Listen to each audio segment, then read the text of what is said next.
अपनी धरती। मेरे इस YouTube चैनल में आपका स्वागत है। मैं अंजनी निगम आपको बताऊंगा अपने देश के महापुरुषों, देश की परंपराओं और वैभव की वह कहानियां जिन्हें सुनकर आप गर्व का अनुभव करेंगे।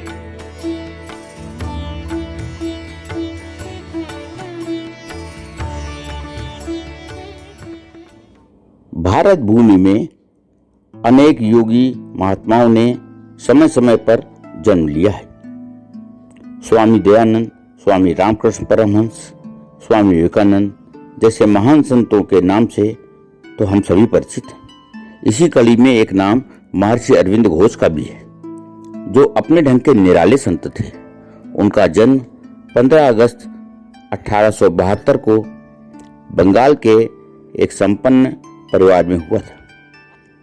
उनके पिता का नाम डॉक्टर कृष्णधन घोष था, जो सिविल सर्जन थे, और माता स्वर्णलता देवी थी। अरविंद बचपन से ही कुशाग्र बुद्धि और चंचल स्वभाव के थे। उन्हें देखकर लोग उनकी ओर बरबस ही आकर्षित हो जाते थे। 7 वर्ष की छोटी सी उम्र में अरविंद अपने माता पिता के साथ इंग्लैंड गए, जहां पर उन्हें एक संपन्न अंग्रेज परिवार में अपने भाइयों के साथ शिक्षा ग्रहण करने के लिए छोड़ दिया गया। इस परिवार में रहते हुए उन्होंने लैटिन भाषा में अच्छी योग्यता प्राप्त कर ली, किंतु अचानक उस परिवार को इंग्लैंड से बाहर जाना पड़ा और तीनों भाइयों को वहां के सेंट पॉल स्कूल में भर्ती करा दिया गया। अरविंद की स्मरण शक्ति बचपन से ही तेज थी। वह जो पढ़ते वह याद कर लेते थे। ग्रीक व लैटिन का ज्ञान प्राप्त करने के साथ उन्होंने अंग्रेजी काव्य और फ्रांसीसी साहित्य भी खूब पढ़ा। स्कूल की पढ़ाई पूरी कर वे कॉलेज पहुंचे और 18 वर्ष की उम्र में ICS की परीक्षा अच्छे अंकों से पास की, किंतु घुड़सवारी में पिछड़ गए। इंग्लैंड में ही उनकी भेंट बड़ौदा नरेश से हुई और उन्होंने अरविंद को अपना प्राइवेट सेक्रेटरी बना लिया। भारत लौटने पर भी बड़ौदा नरेश के यहाँ रहते हुए अरविंद को कार्य अनुपयुक्त लगा, तो उन्होंने नौकरी छोड़ दी और बड़ौदा कॉलेज में प्रोफेसर हो गए। इंग्लैंड में ही उनकी भेंट बड़ौदा नरेश से हुई और उन्होंने अरविंद को अपना प्राइवेट सेक्रेटरी बना लिया। भारत लौटने पर भी बड़ौदा नरेश के यहाँ नौकरी करते हुए अरविंद को यह कार्य अनुपयुक्त लगा, तो उन्होंने नौकरी छोड़ दी और बड़ौदा कॉलेज में प्रोफेसर हो गए। कुछ समय में ही वह विद्वता के बूते कॉलेज के वाइस प्रिंसिपल हो गए।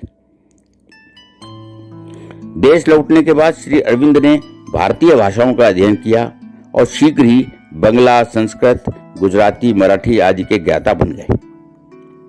भारतीय साहित्य और दर्शन भी पढ़ा। इसी बीच उनका विवाह हो गया। कुछ समय बाद बड़ौदा कॉलेज की नौकरी छोड़कर कोलकाता के नेशनल कॉलेज में प्रिंसिपल हो गए।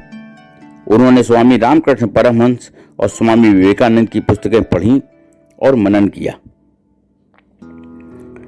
वह विभिन्न पत्र पत्रिकाओं में लेख लिखकर लोगों में भारतीयता की भावना जागृत करते थे। क्रांतिकारियों से उनका सीधा संपर्क था।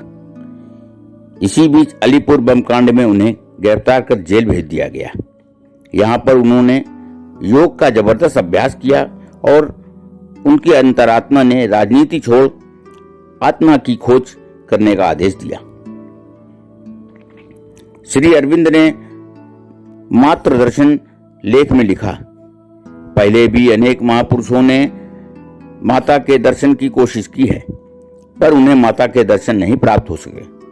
गुरु गोविंद सिंह जी ने माता के दर्शन की कोशिश की तो उन्हें भारत माता की जगह पंचनद के दर्शन हुए।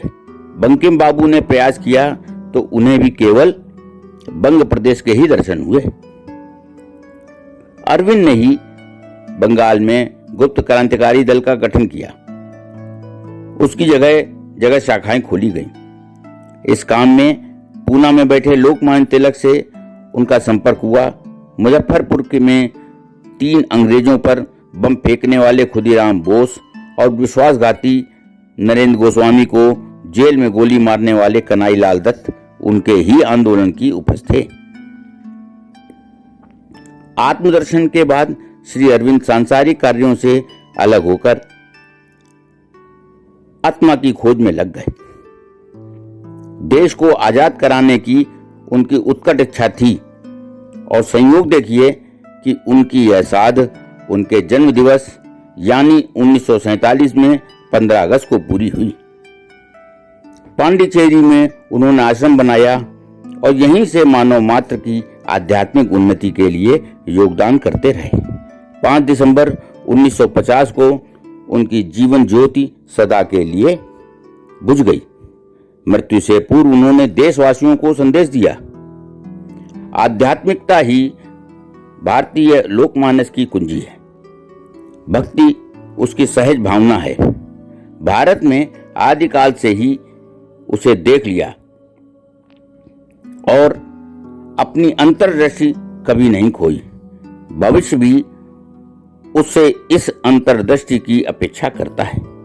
पांडिचेरी का अरविंदो आश्रम आज भी आध्यात्मिक चेतना जगाने के काम में लगा हुआ है।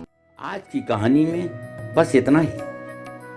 हम जल्द हाजिर होंगे एक नई गौरवशाली गाथा के साथ। जुड़े रहिए हमारे चैनल अपनी माटी अपनी थाती के साथ। और हाँ, यदि आपने हमारे चैनल को अभी तक सब्सक्राइब नहीं किया है तो जरूर कर दें, ताकि आपको मिलती रहे नित नई जानकारी।